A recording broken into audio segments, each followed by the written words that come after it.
ሰላም እንዴት ናችሁ? ፍሬ ህይወት ዮሐንስ ነኝ። በአፍሪካ ቀንድ በተለይም በኢትዮጵያ በኤርትራና በሌሎች ጎረቤት ሀገራት መካከል እየተፈጠሩ ያሉ ኢኮኖሚያዊ፣ ማህበራዊና ፖለቲካዊ ጉዳዮችን በትንታኔ ይዤላችሁ ቀርባለሁ። በተለይም ደግሞ ከኢትዮጵያ የቀይ ባህር ጥያቄ ጋር ተያይዞ የሚነሱ ሀሳቦች ላይ አተኩራለሁ። በዛሬው ቆይታችን በሁለት አንኳር ጉዳዮች ላይ አብረን ቆይታ የምናደርግ ይሆናል። የመጀመሪያው ቀዳሚ አጀንዳችን የሆነው የኢትዮጵያ የቀይ ባህር ጥያቄ ከተነሳበት ጊዜ ጀምሮ ሀሳባቸውንና የተለያዩ ኢኮኖሚያዊ እንቅስቃሴዎችን እያደረጉ ከሚገኙ ሀገራት መካከል ቀዳሚ የሆነችው ጅቡቲ በምስራቅ አፍሪካ እንዲሁም ደግሞ በቀይ ባህር ዙሪያ ላይ በግዝፈቱም ሆነ በወጣበት ወጪ እጅግ ከፍተኛ የሚባልና ጅቡቲን የኢኮኖሚ ማዕከል ሊያደርጋት የሚችል እንዲሁም ደግሞ እንደ ኢትዮጵያ ላሉ ሀገራት ደግሞ ተጠቃሚነታቸውን ሊያረጋግጥ የሚችል ግዙፍ ሜጋ ፕሮጀክትን አጠናቃ አስመርቃለች። ጅቡቲ ይፋ ያደረገችው የሜጋ ፕሮጀክት ምንድን ነው? ኢትዮጵያ ከዚህ ምን ትጠቀማለች? ጅቡቲ ከማን ጋር በመሆን ይህንን ፕሮጀክት ሰራች? የሚለውን ጨምሮ ሌሎች መረጃዎችን በዝርዝር ይዤላችሁ ቀርቤያለሁ። ሁለተኛው አጀንዳችን በትግራይ ክልል የሚንቀሳቀሰው የህወሓት ቡድን ከሻዕቢያ ጋር በፈጠረው ጥምረት ትግራይ ክልልን ለሁለተኛ ዙር ጦርነት ለመማገድ እቅድ ውስጥ አስገብቶ እየተንቀሳቀሰ ባለበት በዚህ ወቅት ላይ የትግራይ ክልል ጊዜያዊ አስተዳደር ፕሬዚዳንት ለመሆን ዶክተር ደብረጽዮን ገብረ ሚካኤል እንዲሁም ደግሞ ጀነራል ፍስሐ ማንጁስ ከዛም በተጨማሪ ደግሞ ሞንጆሪኖን ጨምሮ ሌሎች በህወሓት ውስጥ የሚገኙ አመራሮችን ወደ ስልጣን ለማምጣት የተለያዩ ጥረቶችን እያደረጉ ባሉበት በዚህ ወቅት ላይ ጠቅላይ ሚኒስትር ዶክተር አብይ አህመድ አሁን ላይ የትግራይ ክልልን እያስተዳደሩ የሚገኙት ጊዜያዊ አስተዳደሩ ፕሬዚዳንቱ ሌተናል ጀነራል ታደሰ ወረደን ተጨማሪ 1 ዓመት ጊዜ ሰጥቷቸዋል። ይህ ውሳኔን ተከትሎም ህወሓት መግለጫ አውጥቷል። ምንድነው እየተፈጠረ ያለው ጉዳይ? የኤርትራ መንግስት ሚናስ ምንድነው? በሚለው ጉዳይ ላይ ዝርዝር መረጃ ይዤላችሁ ቀርቤያለሁ። ለዩቲዩብ ቻናል አዲስ ከሆናችሁ የደወል ምልክቷን ተጭናችሁ ቻናሌን ሰብስክራይብ በማድረግ ቤተሰብ እንድትሆኑ ጋብዛችኋለሁ። ቻናሌን ሰብስክራይብ አድርጋችሁ ቤተሰብ ከሆናችሁ ደግሞ ላይክ እና ሼር በማድረግ ለወዳጅ ዘመዶቻችሁ እንድታጋሩ ጠየኳችሁ። ወደ መረጃው ተሻገርኩኝ። አብራችሁ ቆዩ። የመጀመሪያው ቀዳሚ አጀንዳችን የሚሆነው በቀይ ባህር ዙሪያ ላይ የሚገኙ የተለያዩ ሀገራት የመካከለኛው ምስራቅ ጦርነት ከፈነዳበት ጊዜ ጀምሮ በቀይ ባህር ላይ ያላቸውን ሚና በማሳደግ ኢኮኖሚያዊ፣ ፖለቲካዊና ዲፕሎማሲያዊ ተጠቃሚነታቸውን ለማረጋገጥ እየሰሩ ይገኛሉ።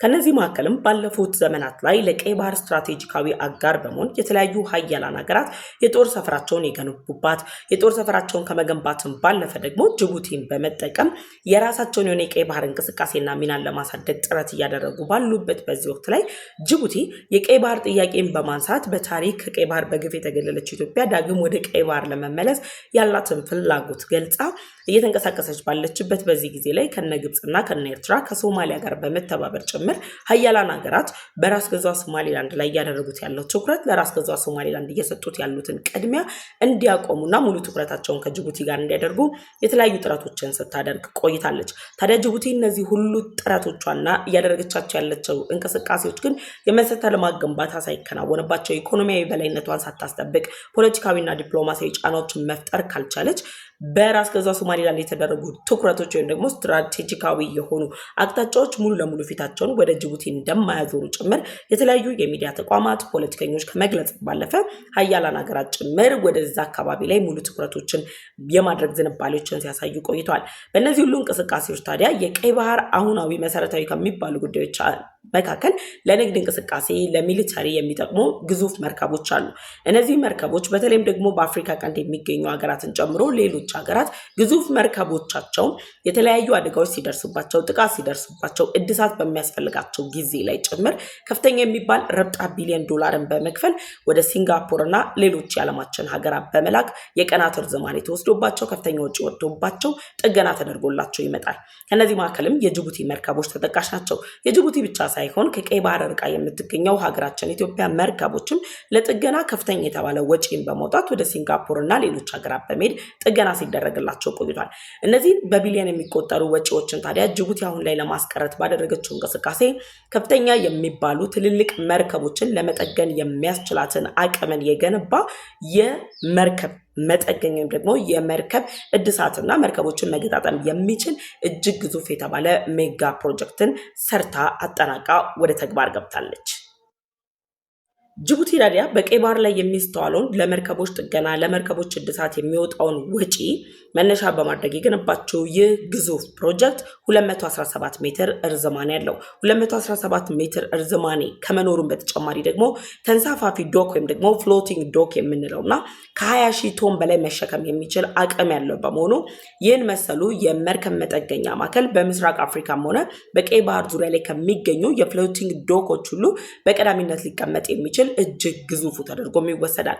ይህንን ፕሮጀክት ታዲያ ጅቡቲ ሰርታ ማጠናቀቋ ሌሎች ሀገራት ከፍተኛ የሚባል ቢሊዮን ዶላር በማውጣት ወደ ሌሎች ሀገራት ሲልኳቸው የነበረውን አሁን ላይ በኢትዮጵያ የገቢ ወጪ ንግድ እንቅስቃሴ በኢትዮጵያ የወደብ አጠቃቀም ላይ የተጠጋ ወይም ደግሞ መሰረት ያደረገው ኢኮኖሚዋ ላይ አዲስ ተስፋን ያመጣላት ነው። ኢትዮጵያ የገቢ ወጪ ንግድ እንቅስቃሴዋ ሙሉ ለሙሉ በጅቡቲ ላይ አድርጋ እየተንቀሳቀሰች መሆኑን ተከትሎ ጅቡቲ ከኢትዮጵያ የማገኘው የኢኮኖሚ ጥቅም ይቀርብኛል በማለት ኢትዮጵያ ወደ ቀይ ባህር የሚያስገባት ሌሎች አማራጭ ወደቦችን እንዳታገኝ የተለያዩ ተቃውሞችን ስታሰማ ቆይታለች። ታዲያ አሁን ላይ ይህ የገነባችው 217 ሜትር እርዝማኔ ያለው የፍሎቲንግ ዶክ 20100 ቶን መሸከም አቅም ያለውና በምስራቅ አፍሪካ በቀይ ባህር ዙሪያ ላይ ከሚገኙ የመጀመሪያው መሆኑን ተከትሎ ሌሎች ሀገራት ረብጣ ቢሊዮን ዶላርን በማውጣት መርከቦቻቸውን የሚያስጠግኑ ከሆነ ጅቡቲ አሁን ላይ ኢትዮጵያ የበርበራ ወደብንም ትጠቀም የአሰብ ወደብንም በእጇ ታስገባ ኢኮኖሚያዊ አማራጮችን የሚያስገኝላት በመሆኑ በጅቡቲ ኢኮኖሚ ላይ የራሱን የሆነ ማርሽ የመቀየር እድል እንዳለው ጭምር ተገልጿል። ታዲያ ጅቡቲ ይህንን ግዙፍ በዓለም ደረጃ እንግዲህ አድናቆትን የተቸረውና በምስራቅ አፍሪካና በቀይ ባህር ዙሪያ ላይ የመጀመሪያው የተባለለትን የፍሎቲንግ ዶክ ያለውን የመርከብ መገጣጠሚያ ገንብታ ያጠናቀቀችው 107.5 ሚሊዮን ዩሮ ወይም ደግሞ 124 ሚሊዮን የአሜሪካን ዶላር ገደማ አውጥታ ነው። ይህንን ስታወጣ ጅቡቲ ካላት የኢኮኖሚ አንጻር ካለባት የተለያዩ ችግሮች አንጻር ብዙዎቻችን ጅቡቲ ይህንን በራሷ ልታደርገው አትችልም የሚሉ አስተያየቶች ይሰጣሉ። ኦፍኮርስ በራሷ አላደረገችውም። ይህንን ያደረገችው ከደች ኩባንያ ጋር ዳሚን ሲፕራድስ ከተባለ ኩባንያ ጋር በጋራ በመተባበርና በጋራ በመሆን ዓለም አቀፍ ደረጃውን የጠበቀ አገልግሎት እንዲሰጥ አድርገው ገንብተው አጠናቀውታል።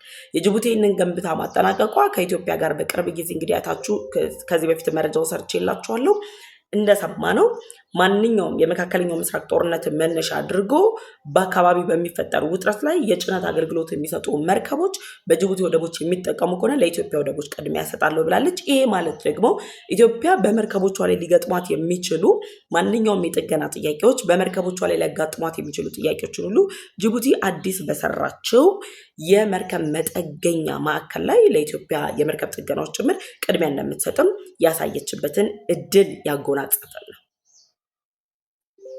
ጅቡቲ እንግዲህ ዓለም አቀፉ መረጃዎች እንደሚያሳዩት የተለያዩ ሀገራት ለመርከብ ጥገና ከሚወጧቸው ወጪ በተጨማሪ በባህር ላይ ያላቸውን የበላይነት ለማስጠበቅ የሚያደርጉት እንቅስቃሴ አድርገው የሚያሳዩ ናቸው። ታዲያ ጅቡቲ ይህንን በማድረጓ የምታገኘው የቀጠናው የባህር አገልግሎት ማዕከል ለመሆን ያስችላታል። ይህ ማለት ደግሞ ጅቡቲ አሁን ላይ ካለባት የፖለቲካዊ ግጭቶች አገሪቱ ውስጥ ካሉ ውጥረቶች ከጎረቤት ሀገራት ጋር ካላት ግንኙነት አንጻር የተሻለ እድልን የሚያመጣላት በሌሎች ዓለም ሀገራት ጭምር ጅቡቲ ትኩረት እንዲሰጣት የሚያደርጋት ሁነኛ መፍትሄ ነው። ይህ ማለት መርከቦች በብዛት በሚያልፉበት የዓለም አቀፍ የንግድ መስመር ላይ መገኘቷ ለጅቡቲ ስትራቴጂካዊ ጥቅም ሰጥቷታል። እንደ ኤርትራ ያሉ ሀገራት ለቀይ ባህር ስትራቴጂካዊ የሆነ ቦታ ቢኖራቸው ካለባቸው ኋላ ቀርነት ካለባቸው የኢኮኖሚ ሁኔታ ካለባቸው ፖለቲካ ሁኔታ እድላቸውን መጠቀም አልቻሉም። ጅቡቲ ግን እያለቀ በሚመስለው ጊዜዋ ላይ እና አሜሪካ ትኩረታቸውን ወደ ራስ ገዟ ሶማሊላንድ ባዞሩበት በዚህ ወቅት ላይ ይህንን መሰል ሜጋ ፕሮጀክት ሰርታ ማጠናቀቋ ለኢኮኖሚያ ቁልፍ ከመሆኑ በተጨማሪ ጫና ለመፍጠር ያስችላታል።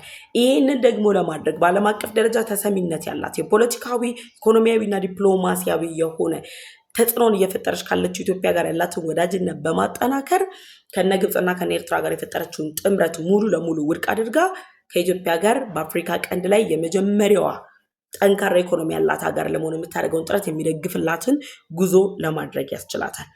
ይህን የጅቡቲ ድል በምስራቅ አፍሪካ ላይ የሚገኙ ሀገራት ብቻ ሳይሆን በጅቡቲ የመርከብ ጥገናዎች ላይ የሚያልፉ የተለያዩ ሀገራት የመርከብ ደህንነቶቻቸው እንዲጠበቅ ሚስጥራቸው እንዲጠበቅ ሌሎች ሀገራት ጋር በሚያደርጓቸው ጉዞ መንገዶች ሁሉ ሚስጥራቸው እንዳይባክን ያሉ አጠቃላይ ሁኔታዎችን ጅቡቲ በቀላሉ ለመቆጣጠር የሚያስችላት ነው።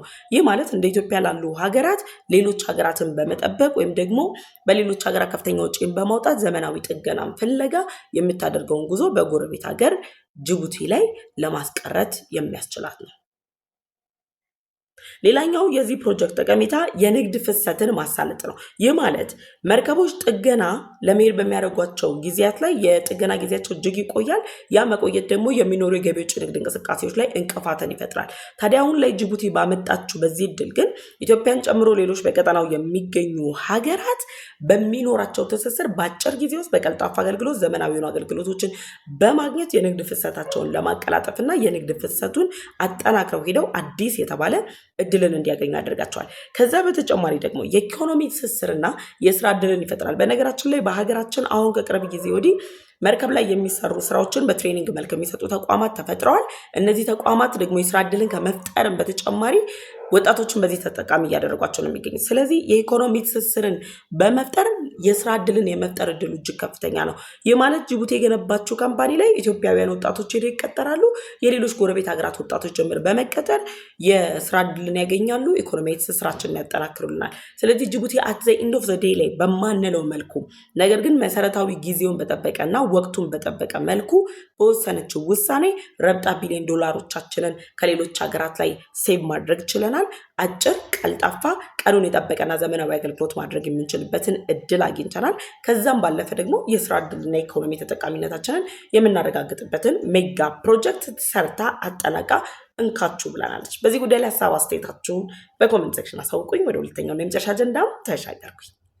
ሁለተኛውና የመጨረሻው አጀንዳችን የሻዕቢያ መንግስት የኢትዮጵያን የውስጥ ሰላም ለማወክ ወይም ደግሞ የኤርትራው ፕሬዝዳንት ኢሳያስ አፈወርቂ ኢትዮጵያን እያነሳች ያለችውን የቀይ ባህር ጥያቄ ከዛም ባለፈ ደግሞ ኢትዮጵያ በዓለም አቀፍ ደረጃ እየገነባች ያለችውን የዲፕሎማሲ ጫና ለመግታት በሚያደርጉት ጥረት ላይ ህወሓትን በመጠቀም የኢትዮጵያን የውስጥ ሰላም በማተራመስ የራሳቸውን የሆነ አይዲዮሎጂ የራሳቸውን የሆነ ፊሎሶፊና የራሳቸውን የሆነ ፖለቲካዊ ቅዠታቸውን በኢትዮጵያ ላይ ለማስተጋባት በሚያደርጉት ጥረት ላይ ህወሓትን እንደ መጠቀሚያ መሳሪያቸው አድርገው እየተጠቀሙ ይገኛሉ። ታዲያ ህወሓትን መጠቀሚያ መሳሪያቸው ከማድረግ በተጨማሪ ትግራይ ክልልን የጦርነት ቀጠና ለማድረግ በሚያደርጉት ጥረት ላይ በህወሓትና በፌዴራል መንግስቱ መካከል የተደረሰው የፕሪቶሪያውን ስምምነት ህወሓትን እንዲጥስ በማድረግ ጭምር የተለያዩ እንቅስቃሴዎች እያደረገ ይገኛል የሻዕቢያ መንግስት። ታዲያ አሁን ላይ ባለው ሁኔታ የህወሓት ቡድን የፌዴራል መንግስቱ ላይ የተለያዩ ጥያቄዎችን በማንሳት ትግራይ ክልል ለሁለተኛ ዙር ጦርነት በማነቃቃት ወጣቶች ወደ ጦርነት እንዲገቡ በመገፋፋት የተለያዩ ጥረቶችን እያደረጉ ባሉበት በዚህ ወቅት ላይ የትግራይ ክልል ጊዜያዊ አስተዳደር የሆኑት ሌተናል ጀነራል ታደሰ ወረደን ጠቅላይ ሚኒስትር ዶክተር አብይ አህመድ ለተጨማሪ 1 ዓመታት መጋቢት 30 ነው የሚጠናቀቀው የፕሬዝዳንትነት ዘመናቸው፣ ግን ከሚያዝያ 1 ጀምሮ ለቀጣይ 1 ዓመታት በስልጣን ላይ እንዲቆዩ ፍቃድ ሰጥቷቸዋል ወይም ደግሞ ሾመዋቸዋል። የጠቅላይ ሚኒስትሩ ውሳኔ የመተላለፍ ተከትሎ ህወሓት ዶክተር ደብረጽዮን ገብረ ሚካኤልን፣ ጀነራል ፍስሐ ማንጁስን፣ ማንጆሪኖን ጨምሮ ሌሎች የህወሓት የፊት አመራሮችን ወደዚህ ስልጣን በማምጣት ህወሓት ትግራይ ክልልን በቁጥጥር ስር አውሎ እንደፈለገ ፕሮፓጋንዳውን ለማሰራጨት የጦርነት ነጋሪቱን ለመጎሰም እጠቀምበታለሁ እያለ ባለበት በዚህ ወቅት ላይ ጠቅላይ ሚኒስትሩ ለሌተናል ጀነራሉ ስልጣናቸውን ማራዘማቸው አስቆጥቶታል ህወሓትን። ከማስቆጣትም ባለፈ ህወሓት በይፋ መግለጫ ወጥቷል። ባወጣው መግለጫ ላይ የፌዴራል መንግስቱ የፕሪቶሪያውን ስምምነት በመጣስ ሌተናል ጀነራል ታደሰ ወረደን ስልጣኑን አራዝሞለታል ብለዋል።